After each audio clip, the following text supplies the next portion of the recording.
Does the world work better when it is allowed to find its own order, or when it is directed toward order by something outside itself? Should a river be guided or left to carve its own path? Should a garden be shaped into symmetry, or allowed to grow wild and strange and surprising? Should a society be steered by law and clear hierarchy, or trusted to organize itself around something softer, something older, something harder to name?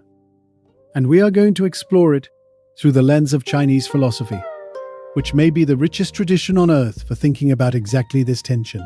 Because Chinese thinkers, over thousands of years, gave us two extraordinary and deeply opposed visions of how the world holds together. One vision says, the cosmos has a natural rhythm. Things align when you stop forcing them. Harmony emerges not because someone imposes it, but because the deeper order of things asserts itself when interference steps aside. This is the vision of the Taoists, the dreamers, the ones who watched rivers and clouds and cooking fires and found wisdom in the effortless way of water. The other vision says human beings are driven by self-interest. Left alone, they compete, they fight, they diminish each other. Order must be created deliberately. Laws must be clear and strictly followed. Authority must be real and felt. If you rely on goodness, you are relying on something that cannot be trusted. If you rely on law, you are relying on something that holds. This is the vision of the legalists, the architects, the ones who built walls and counted soldiers, and believed that civilization is an act of will, not of nature. And between these two poles, threading through both and complicating both, stands Confucius, who believed in something more delicate than either. That harmony is real, but it must be cultivated.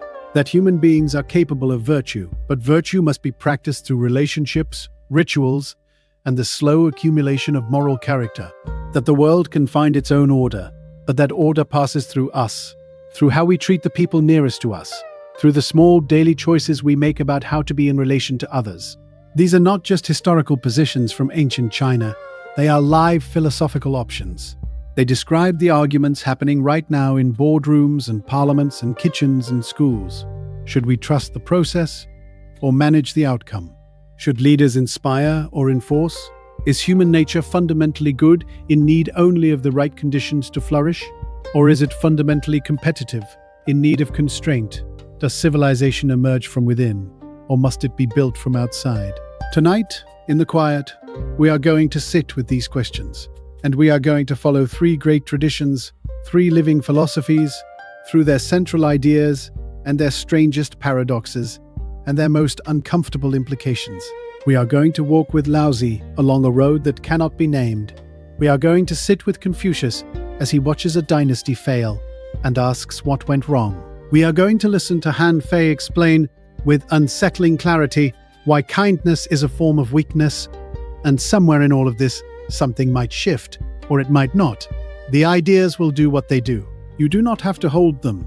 You can just let them move through, like water. This video is made for slow evenings, for the space between waking and sleep, for the half-lit room where big questions feel possible but not urgent. And if you find something here that stays with you, or something that troubles you in a useful way, the Maybe Meaning channel has more of this. Subscribe if that sounds like something you want more of. But for now, let the day continue to recede, and let's begin. Around 500 BCE, somewhere in what is now the Chinese province of Henan, an old man who worked as a keeper of the royal archives decided to leave. He had watched the Zhou dynasty declining for years. He had seen the ceremonies become hollow, the rites performed without understanding, the rulers going through the motions of virtue while doing whatever they pleased. He had seen what happened when people tried to impose their ideas on the world with increasing force and increasing futility. So he loaded his belongings and headed west on a water buffalo, leaving civilization behind. At the border, a guard asked him to write something down before he disappeared. The old man wrote 81 short poems, left them with the guard, and rode away into the desert, never to be seen again. Those 81 poems are the Tao Te Ching. The man, if he existed at all, was Laozi. And what he left behind is perhaps the strangest philosophical document in human history. It begins with a paradox, and it never really stops. The Tao that can be told is not the eternal Tao. Right from the first line, Laozi is telling you that the thing he is about to describe is precisely the thing that cannot be described. The Tao, which means the way, is the source of everything. It is the deep pattern beneath all reality. It is what makes rivers flow downhill and seasons change and the night follow the day.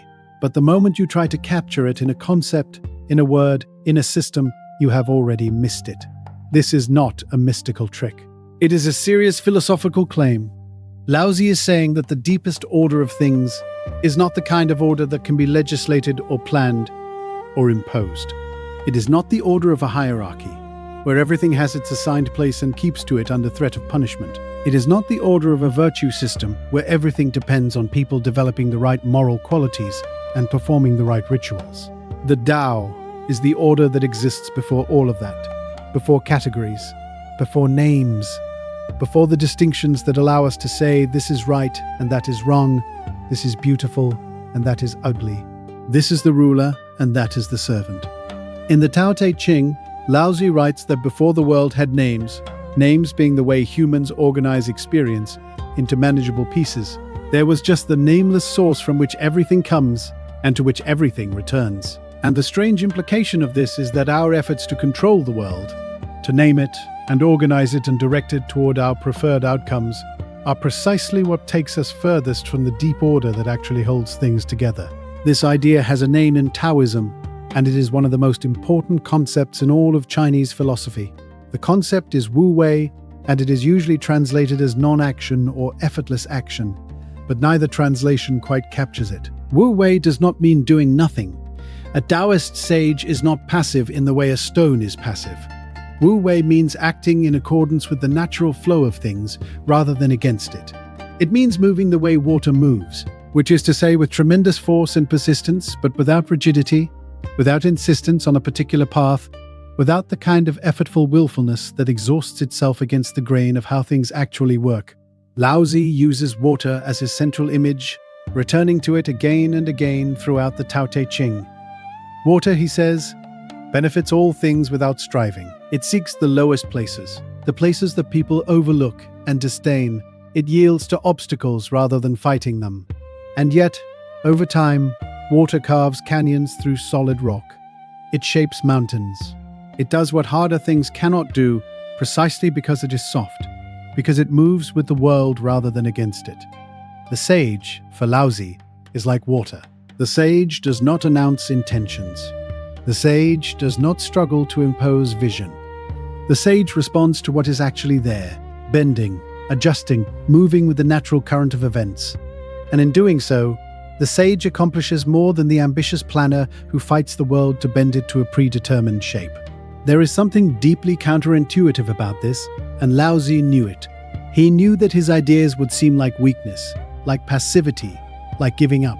He knew that people who believe in control, who believe that the strong should lead and the strategic should win, would read the Tao Te Ching and see a philosophy of retreat. But look more carefully, and you start to see the knife inside the silk. Laozi's argument is not that strength is bad and weakness is good. It is something stranger and more unsettling than that. His argument is that what we normally call strength, the ability to impose our will on the world through effort, force, and strategic planning, is actually a form of weakness, because it places us constantly at war with reality. And what we normally call weakness, the willingness to yield, to remain flexible, to work with rather than against the grain of things, is actually the deepest form of power, because it draws on the inexhaustible energy of the way things naturally want to go. The Tao Te Ching says, "The softest thing in the world overcomes the hardest. The non-existent penetrates where there is no gap. From this, I know the benefit of non-action from. This is a claim about efficacy, not about ethics. Laozi is not saying you should be gentle because gentleness is morally superior. He is saying that gentleness, in the deepest sense, is more effective than force, that the world responds to alignment differently than it responds to compulsion. And there is something here that resonates with things we discover again and again in modern life. The parent who controls every aspect of a child's environment, who monitors and directs and corrects without ceasing, often raises a child who has no inner compass of their own. The manager who micromanages, who cannot trust the process to unfold on its own, often produces a team that becomes dependent, that loses initiative, that waits to be told rather than sensing what needs to be done. There is a reason the Tao Te Ching has been translated more times than any book, except the Bible. it keeps touching something real. But here is where we need to hold the idea carefully, because Laozi's philosophy has an edge that is easy to miss when you read only the poetry. If the Tao cannot be named, and all distinctions are human impositions on a fundamentally undivided reality, then what happens to ethics? What happens to the difference between right and wrong? What happens when someone uses Wu Wei as a justification for refusing to act in the face of injustice, saying simply, "This is the natural flow, who am I to interfere?" This is not a hypothetical problem.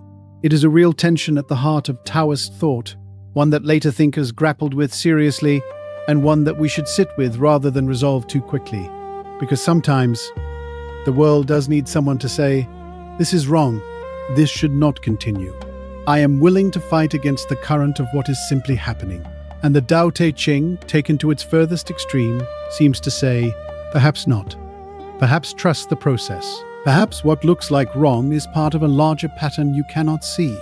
This is either the deepest wisdom or the most sophisticated avoidance of moral responsibility that philosophy has ever produced. Maybe both. Hold that question. We will return to it. Laozi's ideas were extended and made wilder by his successor in the Taoist tradition, a man named Zhuangzi, who wrote a century or so later, in the 4th century BCE. If Laozi's writing is like a still mountain lake, Zhuangzi's is like a storm at sea. It is strange, funny, beautiful, infuriating, and sometimes all of these simultaneously within a single paragraph. Zhuangzi tells parables, strange little parables that seem to be going somewhere logical, and then dissolve into laughter or silence, or a question you cannot quite resolve. One of his most famous is the story of the cook. Prince Hui's cook was butchering an ox. Every movement of his hand, every shrug of his shoulder, every step of his foot, every thrust of his knee, produced sounds as perfectly measured as the dance of the mulberry grove, as precisely rhythmic as ancient musical harmonies. The prince watched in astonishment. "How admirable," he said. "Your technique is perfect." The cook set down his cleaver and replied, "What I follow is Tao, which is beyond mere technique. When I began butchering oxen, I saw only the whole ox. After 3 years of practice, I no longer saw the whole animal. Now I work with my mind and not with my eyes. My mind functions without the control of my senses. Falling back on eternal principles, I glide through the great joints and cavities that are there, according to the natural constitution of the animal. A good cook changes his cleaver once a year because he cuts. An ordinary cook changes it once a month because he hacks. My cleaver has been in use for 19 years, and its edge is as keen as if fresh from the grindstone. There are spaces between the joints, and the blade of the cleaver has no thickness. To insert that which has no thickness into such spaces, there is room and to spare for the knife to move. That is why after 19 years, the edge of my cleaver is as keen as if fresh from the grindstone." This story is doing something very precise. The cook has not mastered technique in the ordinary sense. He has gone past technique. He no longer imposes his method on the ox. He has learned the ox so deeply, has aligned himself so completely with the natural structure of the animal, that the knife moves without resistance, without effort, without wear. This is Wu Wei made concrete. This is what it looks like to act in harmony with the deep structure of things rather than fighting that structure. And the implication is radical. The person who has truly aligned with the Tao does not experience the world as a series of obstacles to be overcome by force. They experience it as a series of natural pathways opening before them. But there is something philosophically troubling here that Zhuangzi himself seems to enjoy pointing at rather than solving. How do you learn to cook like this? How do you learn to see the joints and cavities, to feel where the natural openings are? You practice. For years, you make mistakes. You wear out cleavers, you hack and cut and wrestle with the material until gradually you stop forcing and start seeing. So even the path toward effortless action involves tremendous effort. The path toward non-doing involves doing. The path toward Wu Wei involves very much Wei Zhuangzi does not resolve this paradox. He seems to delight in it, because for Zhuangzi, paradox is not a problem to be solved, but a sign that you are touching something real about the nature of things. Reality, at its deepest level, is paradoxical. It contains opposites. It does not resolve into a single clean principle. His most famous image of this is the butterfly dream. Once, Zhuangzi dreamed he was a butterfly, fluttering here and there, without any thought of being Zhuangzi. He was only a butterfly, complete, and happy in its freedom. Then he woke up, and he was Zhuangzi again. But then he asked, was he Zhuangzi who had just dreamed of being a butterfly? Or was he now a butterfly dreaming of being Zhuangzi? Between a man and a butterfly, there must necessarily be a barrier. The transition from one to the other is what Zhuangzi called the transformation of things. This is not a playful riddle. It is a serious philosophical proposition about the nature of identity and reality. Zhuangzi is suggesting that the distinctions we take to be fundamental, the distinction between waking and dreaming, between self and other, between human and butterfly, are not as solid as they appear. That at some deeper level, reality is a continuous flow of transformation in which our categories are temporary eddies rather than permanent fixtures. And this has implications for how we think about control. If you are trying to control the world, you are operating on the assumption that your categories are stable, that you know what needs to happen, who needs to do what outcome should be sought. But if the world is actually a continuous flow of transformation, if the butterfly is the man and the man is the butterfly, then every plan you make is a plan built on a foundation that is already dissolving.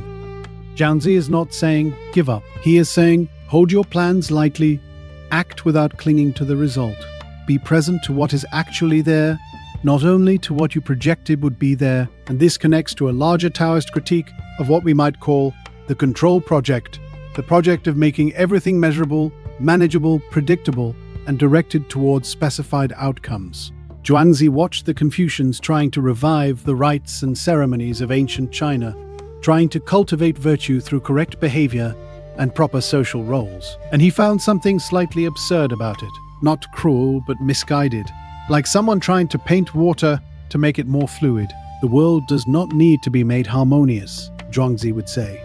It already is harmonious, at a level deeper than any human arrangement can reach. The question is whether you are aligned with that harmony, or whether you are so busy managing and measuring and improving that you cannot feel it at all. There is a kind of peace in that idea, a permission to stop striving, at least for a moment. To trust that the river knows where it is going. But again, who do you trust the permission to? And what do you do when the river, left to itself, floods and destroys what people have spent generations building?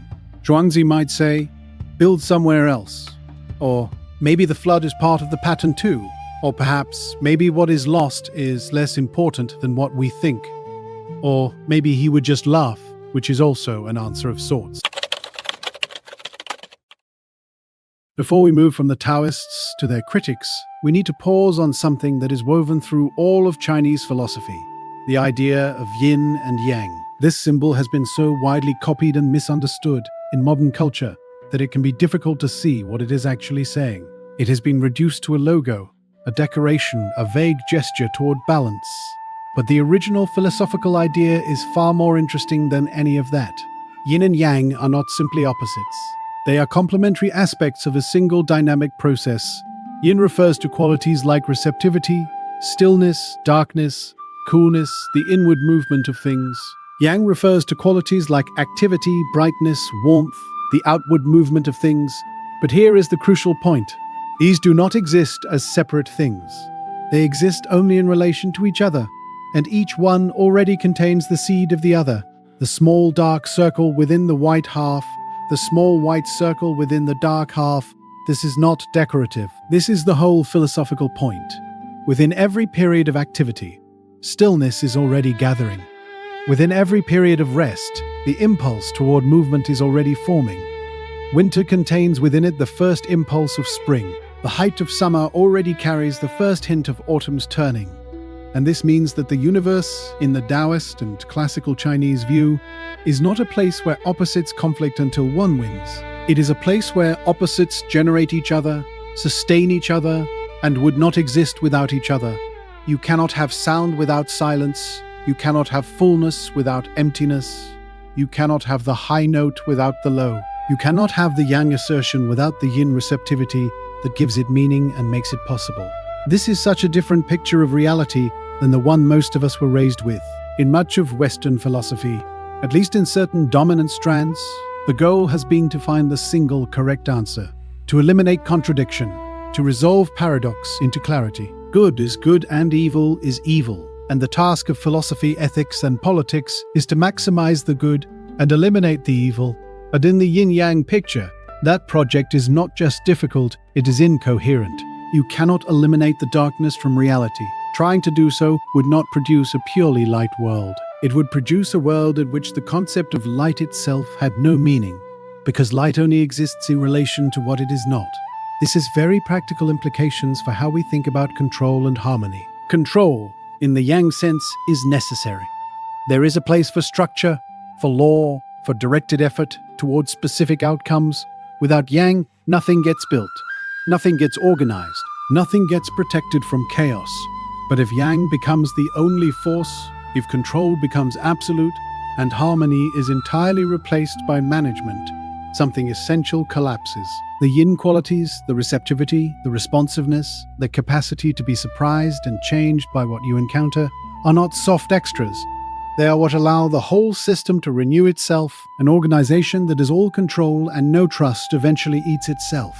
Its bureaucracy grows until its weight exceeds its capacity to function. Its rules become ends in themselves, rather than means to ends. Its leaders, stripped of the genuine feedback that only comes when people feel safe to be honest, begin making decisions in a bubble of distorted information. A society that is all law and no virtue, all punishment and no education, all enforcement and no cultivated sense of what is right, produces a population that behaves correctly only when someone is watching. The moment the enforcement weakens, the behavior changes, because there is nothing internal holding things together. The yin-yang idea is a warning against winning too completely, against eliminating your opposite, against thinking that the solution to the problem of disorder is to make order so total that disorder becomes impossible.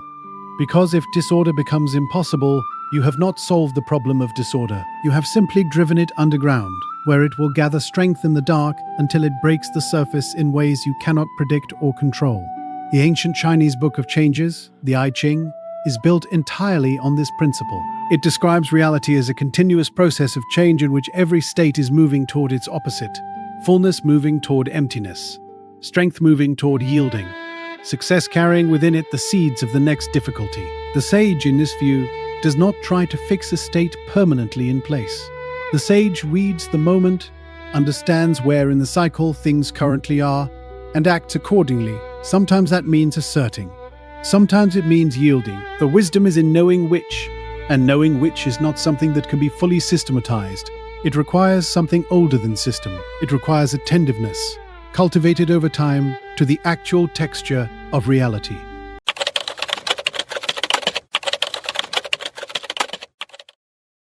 We have been living in the Taoist mountains, watching rivers and butterflies and cooks who have forgotten they are using knives. Now we come down into the city. Confucius, or Confucius, as he was known by his given name, was born in 551 BCE in the state of Lu, in what is now Shandong province in eastern China. He was born into a family of minor nobility that had fallen on hard times. His father died when he was 3. He was raised by his mother in relative poverty. But he read everything he could find. He studied the ancient rites and ceremonies of the Zhou dynasty, which by his time had already been decaying for 2 centuries. He became convinced that something essential had been lost, that the world he was living in was a broken version of a more harmonious past, and that the way back to harmony lay through the recovery of something very specific. Not the Tao, not the nameless deep pattern that Lao Tzu pointed toward and then retreated from in silence. What Confucius believed had been lost was virtue, expressed through correct relationship. This might sound simple, but it contains a radical idea about where order comes from and what harmony actually is. For Confucius, the universe does not spontaneously produce harmony as it does in the Taoist picture. Human beings have to cultivate it, and they cultivate it not through law, not through force, not through the kind of top-down control that legalist thinkers would later propose, but through the slow, daily, relational practice of treating the people nearest to you with genuine care, expressed through the right forms. The central virtue in Confucian thought is Ren, which is usually translated as humanness or benevolence, though neither word quite covers it. Ren is something like the disposition to care genuinely about other people's well-being, to feel their joy and their suffering as real, to be moved by them. But Ren for Confucius is not just a feeling. Feelings without form dissipate. Feelings need to be practiced and expressed through specific forms of behavior, which is where the second key concept comes in: lie. Lie is usually translated as ritual or ritual propriety, but again, the translation is misleading. Li does not mean religious ceremony, though it includes that. Li means the appropriate form for every kind of human interaction. The right way to greet someone according to your relationship with them. The right way to express gratitude. The right way to mourn, to celebrate, to dispute, to ask for help, to offer it. Li is the grammar of human relationship, and for Confucius, it is as essential to human flourishing as grammar is to communication. Here is why. Without form, even genuine care can miss its mark. You can love someone deeply and express it in ways that feel, to them, like interference or control or disrespect. You can feel grief deeply and express it in ways that disturb rather than honor the community. The form matters because relationship is not just an internal experience. It is a shared public practice that has to be recognized by both parties to work. And here is the even deeper implication. By practicing the right form, even when the feeling is not yet fully present, you cultivate the feeling. The ritual is not hollow performance. It is a technology for producing the inner reality it expresses. This is profoundly different from both the Taoist and the legalist approach. The Taoist says, get your inner state right, align with the Tao, and your actions will naturally take their correct form. Do not impose structure from outside, let it emerge from inside. The legalist says, do not rely on inner states at all. People's inner states are selfish and unreliable. Create clear external structures with powerful enough rewards and punishments, and behavior will align without needing to wait for virtue. Confucius says the inner and the outer are not separate. They shape each other. Practice the right form and the inner reality will deepen. Feel the right inner reality and the outer form will come alive with meaning. The two are not in tension. They are in a spiral of mutual cultivation. But what are the right forms? How do we know what the correct ritual is for any given situation? Here Confucius appeals to something specific: the 5 relationships. Every person exists within a web of relationships, and each relationship has a structure that, when maintained correctly, produces harmony between the parties and radiating outward in the larger society. The 5 relationships are ruler and subject, parent and child, husband and wife, elder brother and younger brother, and friend and friend. Each relationship has 2 sides, and each side carries specific obligations. The ruler must govern with benevolence and wisdom. The subject must serve with loyalty and honesty. The parent must provide guidance and care. The child must respond with respect and genuine responsive, not just obedience. The husband must treat the wife with consideration. The wife must bring trustworthiness and attentiveness to the household. The elder must protect and model for the younger. The younger must respect and learn from the elder. Friends must be honest with each other and faithful. Notice that the obligations run in both directions. This is not a simple hierarchy of domination. It is a web of mutual obligation.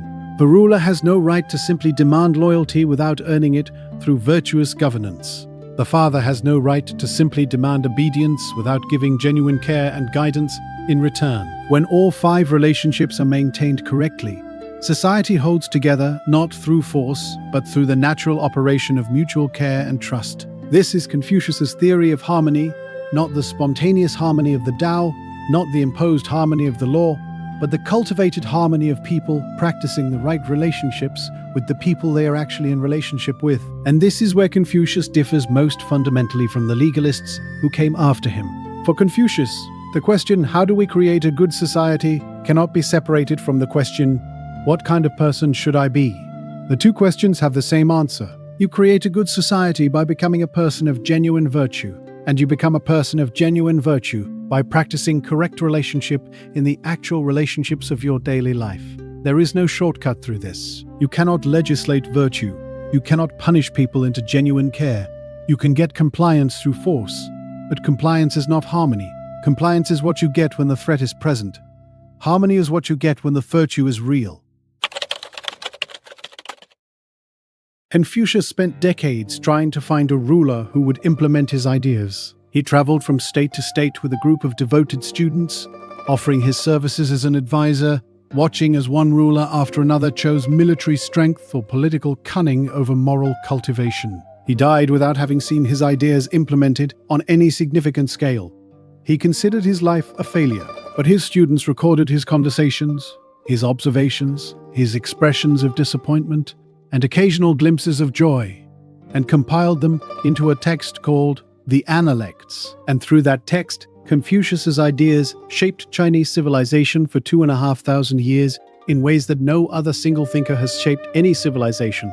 What is it about the Confucian vision that proved so durable? Part of the answer is that it is genuinely wise about something that all of us know from the inside, that the quality of our relationships is the quality of our life.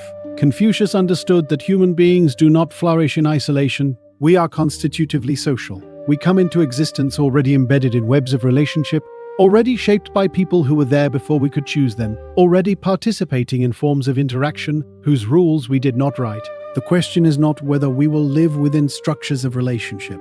The question is whether those structures will be treated with care and attention or left to deteriorate.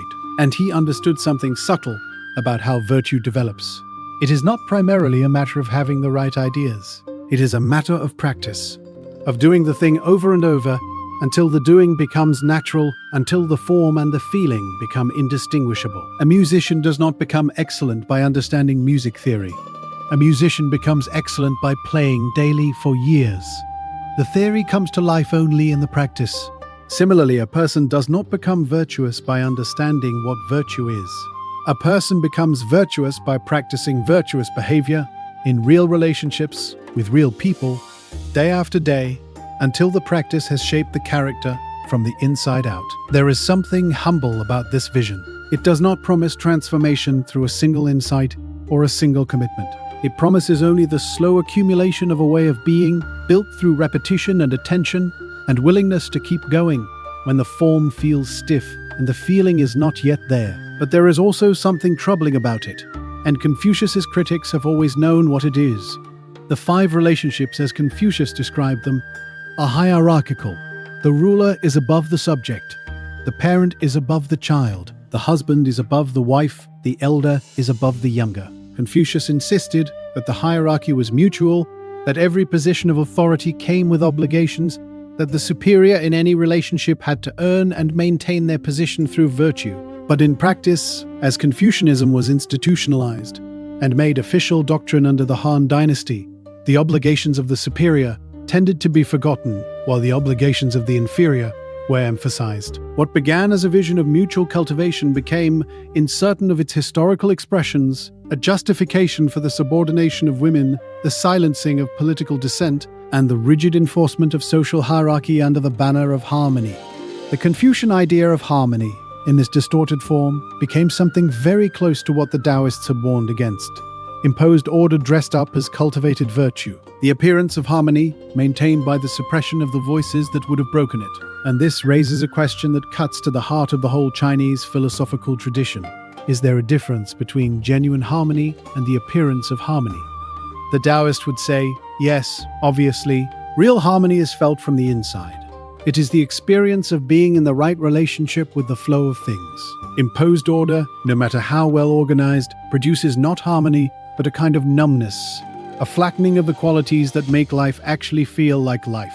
The Confucian would say, yes, and the way to maintain the distinction is through the cultivation of genuine ren, genuine humaneness, without which the rituals are hollow. The responsibility is on each person, in each relationship, to keep the virtue real. But the legalist, when we arrive at the legalist position, will say something that is harder to dismiss than either of these answers. You cannot rely on individuals to keep the virtue real. You cannot build a civilization on the assumption that people will consistently choose genuine care over self-interest.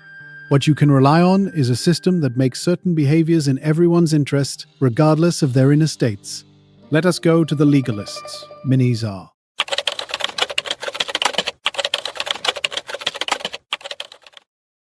In 233 BCE, a brilliant and tormented man was thrown into prison in the state of Qin and forced to drink poison. His name was Han Fei. He had grown up in the royal family of the state of Han and had studied under the greatest Confucian teacher of his generation, a philosopher named Shunzi. But he had arrived at conclusions that were the precise opposite of his teachers. Han Fei could not speak clearly. He stuttered, which meant that the ideas he had in extraordinary abundance could not be expressed in oral debate, which was the primary philosophical medium of his time. So he wrote, and what he wrote was so incisive, so clarifying, so terrifying, clear-eyed about the mechanics of power, that the king of Qin, the man who would soon become the first emperor of all China, read his essays and said, "If I could only meet this man and talk with him, I could die without regret." The king of Qin did eventually get Han Fei, but under circumstances Han Fei cannot have wanted. A political rival had him imprisoned. He was offered poison and apparently chose to take it himself rather than wait for whatever came next. The ideas he left behind are extraordinary and extraordinarily unsettling. Han Fei began with a premise that cut against everything Confucius had built. Human nature, Han Fei said, is fundamentally self-interested. People do not primarily seek virtue. They seek advantage. They want to protect their own position, advance their own interests, secure their own safety. This is not a moral failing. It is simply what human beings are. This was not entirely new. His teacher Sunzi had also believed that human nature was flawed, that it needed to be corrected through education and ritual. But where Sunzi believed that education and ritual could correct it, Han Fei believed the correction could only come through a system of incentives and punishments so clear and so reliably enforced that self-interest and correct behavior would align. If people do what serves them, the solution is to make the right thing serve them and the wrong thing cost them. Simple, reliable, scalable, no dependence on the moral development of individuals, which is slow and unpredictable and cannot be verified from the outside. Only dependence on the structure of the system, which can be designed, tested, and adjusted. Han Fei gave this philosophy 3 pillars, 3 concepts that together describe the complete architecture of legalist governance. The first is Fa law. Laws must be written down clearly. They must be publicly known. They must apply to everyone without exception, which was itself a radical idea in a world where aristocratic privilege was taken for granted. And they must be enforced consistently, without sentiment, without the bending that comes from personal relationships or sympathy for individual circumstances. The consistency is the point. If the law bends for one person, it has already become something other than law. It has become an expression of the preferences of the person in power. And preferences are exactly as reliable as the character of the person holding them, which is to say, not reliable enough to build a civilization on. The second pillar is Shu, administrative technique or statecraft. This is about how a ruler manages information, manages officials, maintains control over a complex bureaucratic system. Han Fei was intensely practical here. He knew that a ruler could not be present everywhere, could not personally verify what was happening in every corner of a large state. Officials would naturally tend to serve their own interests rather than the state's unless they were managed carefully. Han Fei's advice on managing officials is chillingly sophisticated. The ruler should not reveal preferences or emotions because officials will simply tell the ruler what the ruler wants to hear. The ruler should maintain deliberate mystery so that officials cannot be certain what is known and what is being watched. Rewards should be given immediately and publicly when behavior merits them. Punishments should be certain and swift when they are warranted, and never personal, never emotional, always the mechanical application of the system. The ruler, in Han Fei's ideal, is not a person in the ordinary sense. The ruler is a function, an office, a point of authority around which the system is organized. The ruler's personal virtues or vices are largely irrelevant. What matters is whether the system is designed well enough to produce good outcomes, even if the ruler is mediocre. This is strikingly modern. It is the logic behind constitutional democracy, behind rule of law, behind the whole project of building institutions that are robust enough to survive the normal variation in the quality of the people who run them. But there is a third pillar, and this one is harder to square with modernity. The third pillar is Shi, authority, which derives not from personal virtue or demonstrated wisdom, but from the position itself. Han Fei argues that a ruler does not need to be wise to govern effectively if the system is well designed. What the ruler needs is the authority of the position, which is non-negotiable and cannot be questioned without undermining the entire structure. This is where legalism reveals its most troubling face, because if authority derives from position rather than virtue, then there is no basis on which a subject can legitimately challenge an authority that is abusing its power. The Confucian argument was that a ruler who fails to govern with virtue has lost the mandate of heaven and may be legitimately replaced. The legalist argument is that questioning the ruler's authority is itself the problem, because authority is what makes the system work, and any challenge to it weakens the system, regardless of whether the challenge is justified. This is the logic that has been used to defend authoritarianism in every century, in every culture, to the present day. You cannot challenge authority because authority is the condition of possibility for the social order that protects everyone. Better an imperfect system than the chaos that would result from questioning the foundations, and there is something to this. There is a real problem here, not just a cynical excuse. Legitimate authority requires some degree of deference that goes beyond case-by-case justification. If every law has to be re-justified from first principles before anyone follows it, you do not have law. If every directive from a leader has to be analyzed and evaluated before being acted on, you do not have coordination. Some degree of trust in the authority of the position is necessary for any large-scale social organization. But where does that degree end? When does healthy deference to legitimate authority become complicity in the use of power for purposes that betray the people the authority is supposed to serve?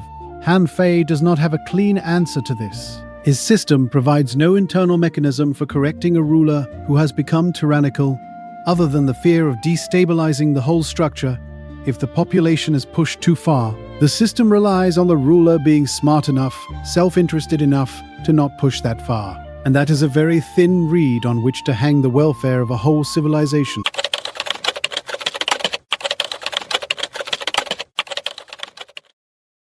The ideas of Han Fei and his predecessor Shan Yang were implemented with spectacular and terrifying success by Qin Shi Huang, the first emperor of China. In 221 BCE, after decades of warfare, the state of Qin unified all of China for the first time.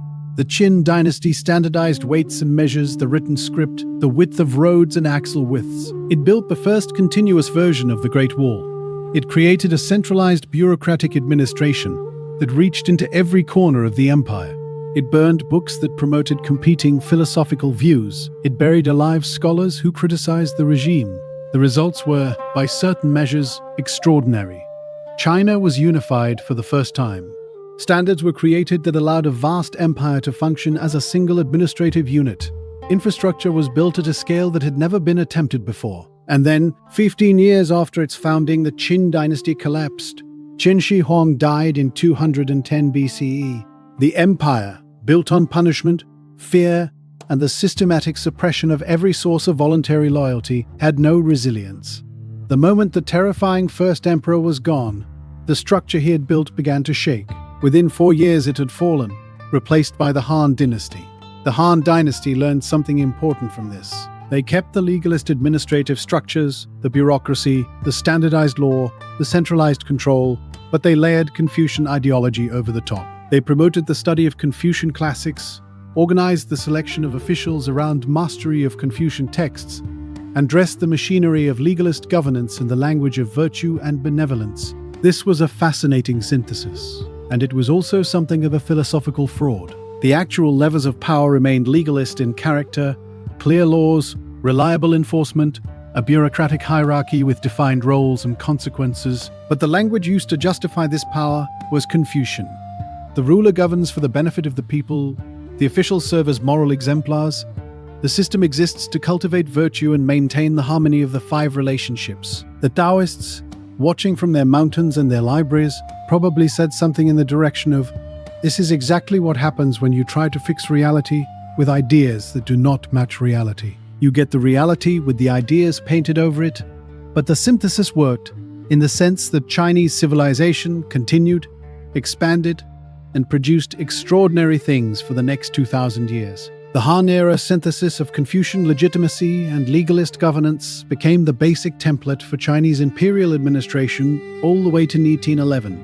This raises a genuinely hard question: was the synthesis dishonest, or was it wise? The Confucian argument would be that even if the initial motivation for adopting Confucian forms was political, the forms themselves have genuine power to shape behavior over time.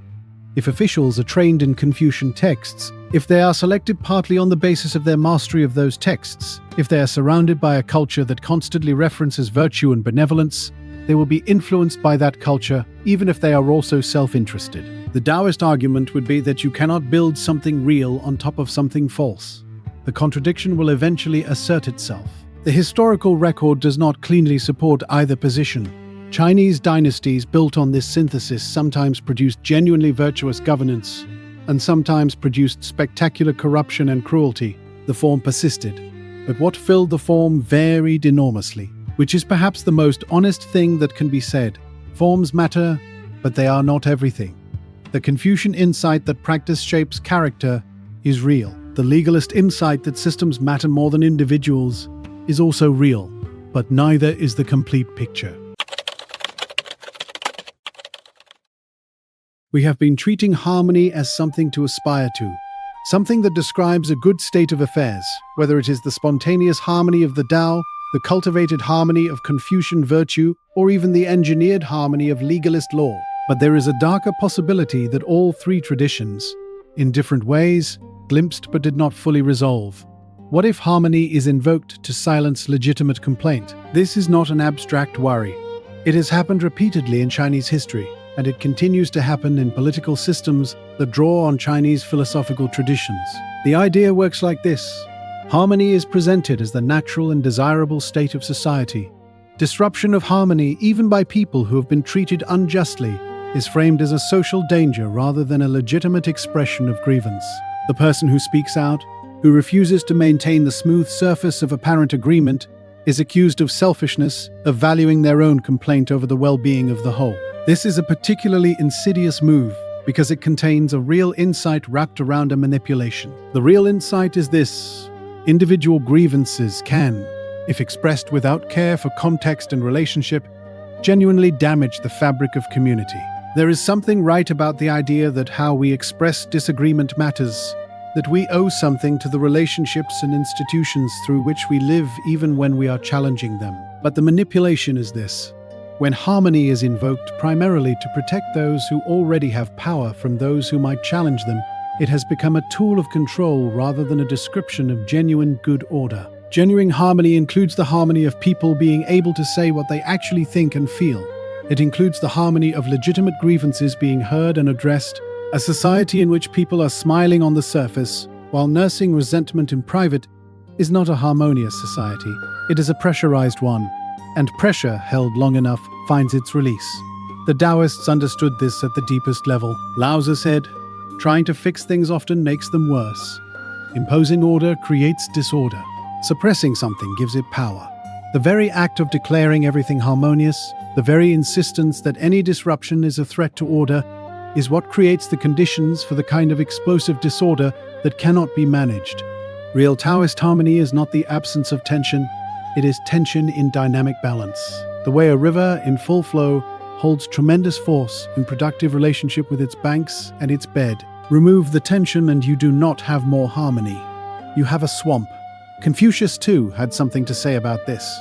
He was not a simple defender of hierarchy. He believed in something called remonstrance, the obligation of a minister to speak honestly to a ruler even when honesty was unwelcome. A minister who told the ruler only what the ruler wanted to hear was not being loyal. They were being treacherous because they were depriving the ruler of the information and challenge needed to govern well. This is the Confucian understanding of what real loyalty looks like. Not agreement, not deference, not smooth maintenance of the comfortable surface, but honest relationship, even when honesty is costly. But Confucius also knew that this ideal was honored more in theory than in practice. He watched ruler after ruler choose advisors who told them what they wanted to hear. He knew the pressure was always toward flattery and away from truth. The question of when harmony requires silence and when it requires speech, when it is better to hold the container and when to break it, is not one that any of these traditions resolved fully. It remains one of the most practically important and philosophically difficult questions that any of us navigating life in actual communities will ever face. Because we all live in relationships where the maintenance of peace sometimes comes at the cost of honesty. We all belong to institutions where raising certain questions feels like betrayal, even when the questions need to be raised. We all encounter situations where we have to decide whether what looks like harmony is the real thing or its imitation. And there is no formula for this. No law that tells you which situation you are in. It requires something that all three traditions, in their different ways, point toward but cannot fully give you: judgment, discernment, the cultivated ability to read a situation accurately and respond to what is actually there rather than what you wish were there. Let us step back from history for a moment and look at the underlying question from a different angle. The tension between harmony and control is not just a Chinese philosophical debate. It runs through every domain of human experience, and it shows up with particular clarity in the relationship between human civilization and the natural world. For most of human history, the project of civilization has been, in significant part, a project of control. Control over the unpredictability of weather, control over floods, droughts, pests, control over the wilderness that was always pressing against the edges of cultivated land, control over the biological processes of aging, disease, death, and this project has produced real goods: the ability to store food across seasons, the ability to irrigate dry land, the ability to drain swamps and build on them, the ability to keep more children alive, the ability to move large amounts of water and energy to where they are needed. But the project has also produced, with increasing clarity as the scale of it has grown, a set of consequences that look very much like what the Taoists predicted. When you dam a river to control its flow, you also disrupt the seasonal flooding that deposited rich sediment on the fields downstream for thousands of years. You disrupt the migration of fish. You change the temperature and chemistry of the water in ways that affect the whole ecology. You solve certain problems while creating others that were not visible when you focused only on the problem you were solving. This is not an argument against dams. It is an argument for a certain kind of attention. The Taoist attention is not the attention of the engineer who has already decided what needs to be built and is now figuring out how to build it. It is the attention of someone who looks at the river first and asks, what is this river already doing? What is its existing pattern?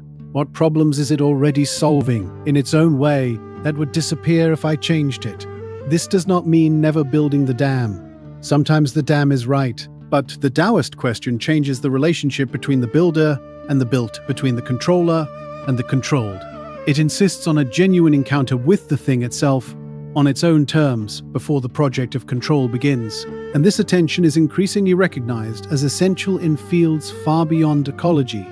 In medicine, the shift from a pure control model, where the doctor knows what needs to happen and makes it happen through drugs and procedures, toward a more ecological model, where the doctor supports the body's own capacity for self-regulation and healing, has produced genuinely better outcomes in many contexts. In economics, the recognition that markets are complex adaptive systems that process information in ways no central planner can fully replicate has shifted the terms of many debates about the right relationship between government and market. In organizational management, the shift from command and control toward more distributed, self-organizing models of coordination reflects something very like the Taoist insight that the system, trusted and supported, rather than directed and controlled, often produces better results than the carefully managed plan. None of this means that control is wrong. It means that the relationship between control and the thing being controlled is more complex than simple domination. That what you control is also affecting you, shaping you, making demands on you that cannot always be anticipated and cannot always be managed. The river shapes the person who dams it as much as the dam shapes the river. The student shapes the teacher as much as the teacher shapes the student. The governed shape the governor as much as the governor shapes the governor. This mutual shaping, this ongoing feedback between the controller and the control is what the yin-yang image is pointing at. Not the elimination of control, but control that remains responsive to what it is in relationship with. Laozi called it Wu Wei. Confucius called it the cultivation of Ren. Han Fei would say that the system that processes feedback accurately and adjusts accordingly is more stable than the system that ignores feedback in favor of maintaining its predetermined order. Three different philosophical languages pointing at something in the same neighborhood. We have been circling around a question that all three of our philosophical traditions address directly and that we need to face head-on. What are human beings, actually? This is not an idle question. Everything else follows from it. If human beings are fundamentally good, naturally inclined toward care and cooperation, then the primary task of social organization is to create conditions that allow this goodness to express itself, to remove the corruptions that prevent it from doing so. This is more or less the Confucian and the Taoist view, though they disagree significantly about what those conditions look like. If human beings are fundamentally self-interested, in the sense of being primarily oriented toward their own advantage and naturally inclined to defect on any cooperative arrangement when defection serves them, then the primary task of social organization is to design systems that make cooperation in everyone's self-interest. This is the legalist view.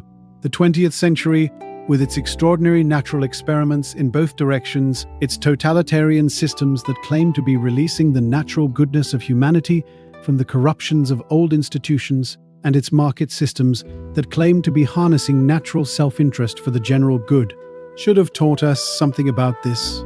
But what it taught is complicated by the fact that both the communist idealists and the market theorists were, in different ways, operating from incomplete pictures of human nature. The communists discovered, at enormous cost, that you cannot build a society on the assumption that self-interest has been transcended.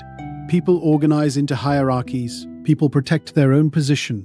People tell those above them what those above them want to hear. No amount of ideological conviction eliminates these tendencies. What ideological does is give them a language to operate in while pretending they do not exist. The market theorists discovered that unregulated self-interest does not automatically produce the general good. People will use their market power to extract rents rather than create value. Externalities, costs that are real but not paid by the person who creates them, will be systematically ignored.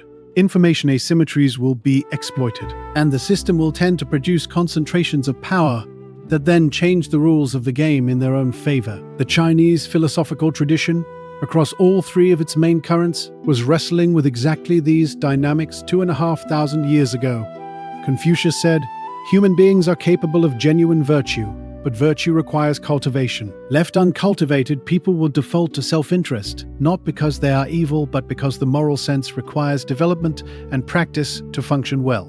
The right response is to invest in the cultivation of virtue through education, through correct relationship, through the maintenance of forms that keep virtue visible and practiced in daily life. Lao Tzu said, "Human beings are, in their natural state, already aligned with the deep order of things. The problem is not that virtue requires cultivation, but that the cultivation project itself, the Confucian insistence on correct forms and defined roles, is what creates the distortions it is trying to correct.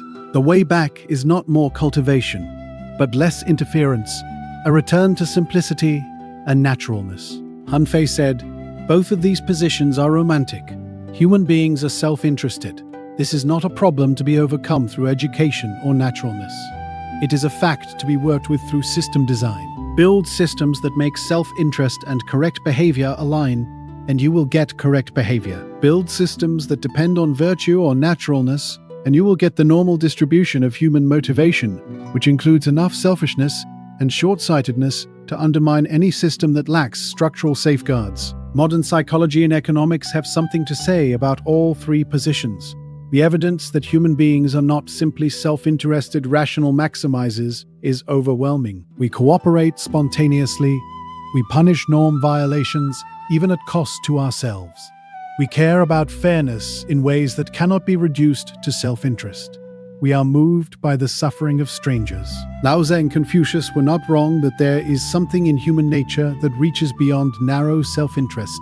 But the evidence that this reach is reliable and consistent under pressure, under conditions of competition, scarcity, and the normal corruption that comes with concentrated power, is much weaker. Han Fei was not wrong that self-interest is a powerful force that cannot be wished away. The honest answer, the answer that the yin-yang image seems to be pointing at, is that human nature contains both: the reach toward genuine care and the pull toward self-interest, the capacity for remarkable cooperation and the capacity for remarkable cruelty, the tendency to organize around shared purposes, and the tendency to turn shared purposes into justifications for the interests of those who control the definition of the shared purpose, which means that good social organization has to work with both.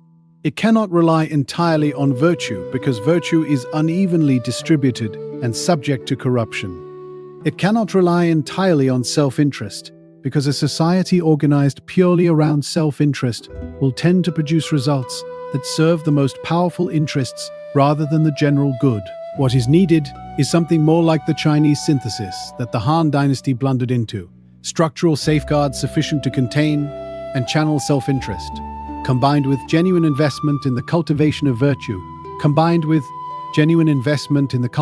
virtue, expressed through the forms that make virtue visible and practiced in daily life. Neither alone is enough.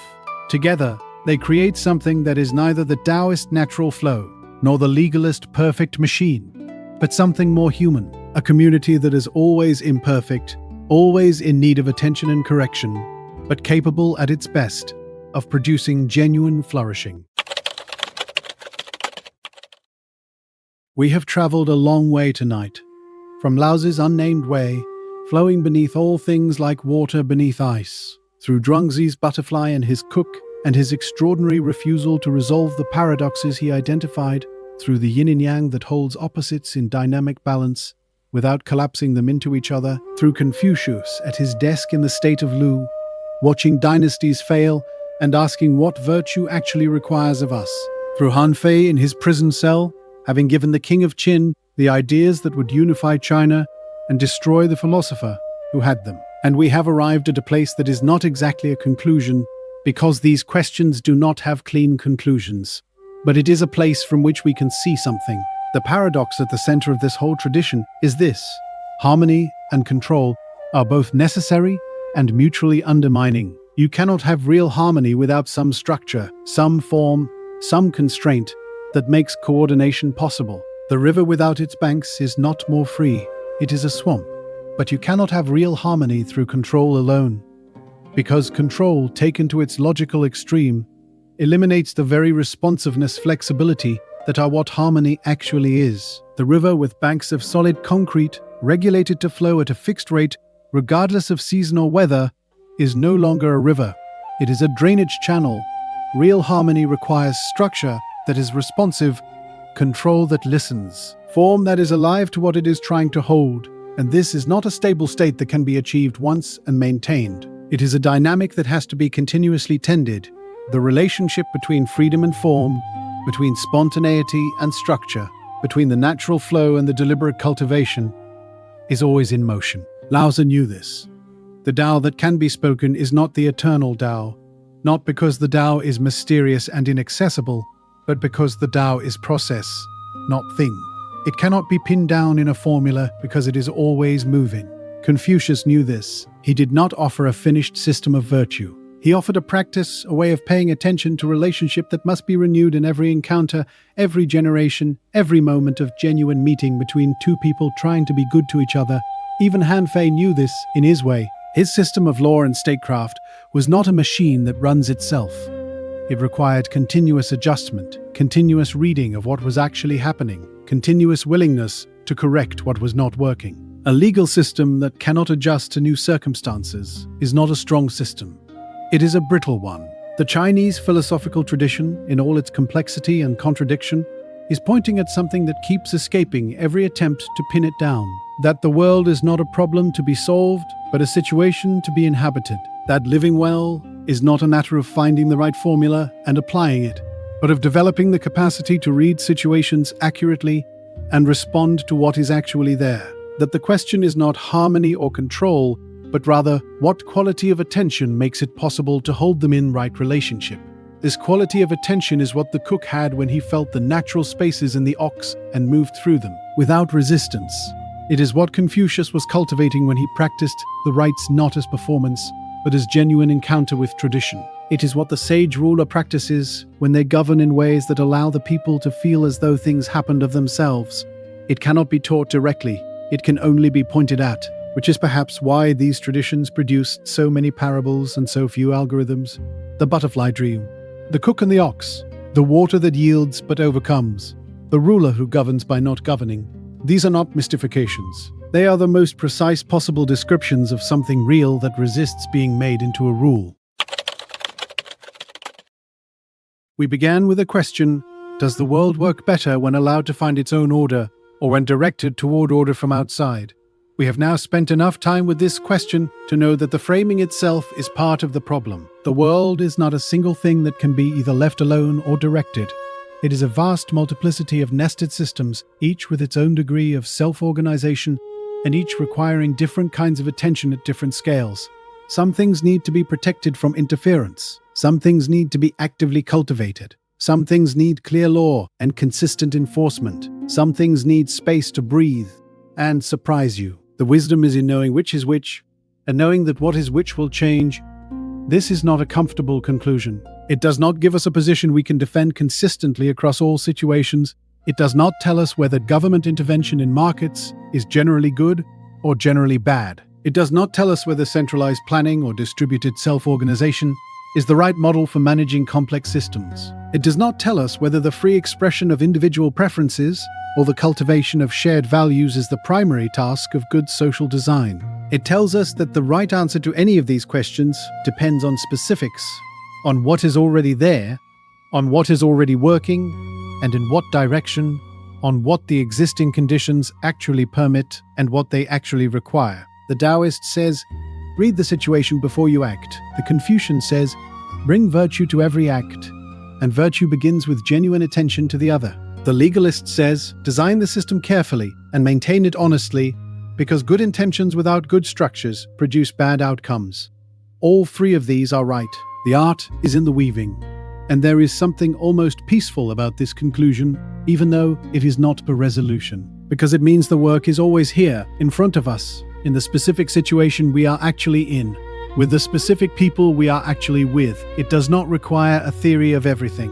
It requires attention, honesty, the willingness to stay in relationship with the reality in front of you, rather than the reality you planned for. The river is always moving. The question is always whether you are moving with it or against it, and whether you know the difference. Laozi would say, you know the difference by how much effort it takes. Realignment feels like effortlessness, or at least like the right kind of effort, the effort of the cook who has learned the ox, who moves in the natural spaces and never forces the blade. Confucius would say, you know the difference by whether your relationships are genuinely flourishing. Real harmony shows up in the quality of actual encounters between actual people, in whether people feel seen and cared for, and able to be honest. Han Fei would say, you know the difference by the outcomes. If the system is producing what it is supposed to produce, and people are behaving as the incentives intended them to behave, then something is working. If not, look for the misalignment in the structure, not in the character of individuals. None of these answers is complete. All of them are pointing at something real. This tension, which is never fully resolved, which passes through every generation of human civilization asking to be engaged with again, is not a failure of philosophy. It is what philosophy is for. The point is not to eliminate the tension. The point is to think through it carefully enough that when you meet it in your own life, in your own relationships and decisions and communities, you have more to work with than you had before. You know a little more about the river. And the river, moving in the dark beneath a night full of stars, is both more complex and more orderly than any single theory of it will ever capture. That is the oldest insight of Chinese philosophy and the newest one. It is also, perhaps, a good place to rest. Let the ideas settle now. They do not need to be held consciously. They will do what they do on their own, somewhere below the level of deliberate thought, the way water finds the level, the way seasons turn without being asked, the way the natural order of things asserts itself in the spaces between our plans. You do not need to resolve anything tonight. The harmony and the control, the river and the dam, the butterfly and the man, the cook and the ox. Laozi on his water buffalo headed west into the unknown. Confucius watching another dynasty fail and still returning to the question of what virtue requires. Han Fei in his prison cell, possibly the most brilliant political thinker who ever lived, drinking poison in a system of his own design. None of them resolved it. They engaged with it fully and honestly and passed it on. Now it passes through you. Let it. And if, somewhere in the middle of the night, you find yourself half dreaming something about butterflies or rivers or the names we give to things that do not quite fit their names, that is not insomnia. That is just the Tao doing what it does, quietly, without effort, in the spaces between the things you thought you knew. Good night. This has been Maybe Meaning.